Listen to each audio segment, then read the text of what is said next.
My time with the Starlink Mini so far has been incredible. Right now we are in a kind of a remote area, beach town in Peru, where the cell service is not the best.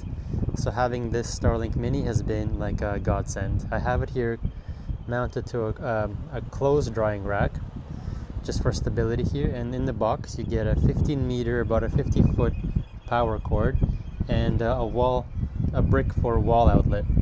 In the box, you do not get a USB-C cord for running it off USB-C or a power bank. That has to be bought separately. But this is good for now, and it has been a really consistent connectivity experience.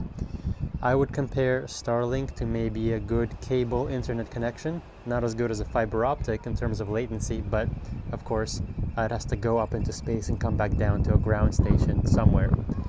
And it has, of course, a built-in Wi-Fi router built in, so you don't need to worry about that. All your devices connect directly to the Starlink Mini.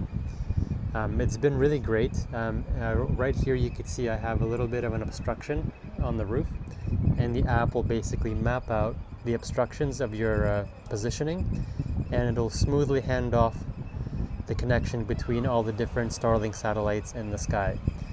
Latency has been really good, speed has been really good, so I'm really impressed with this so far, and I highly recommend it. Thanks for watching.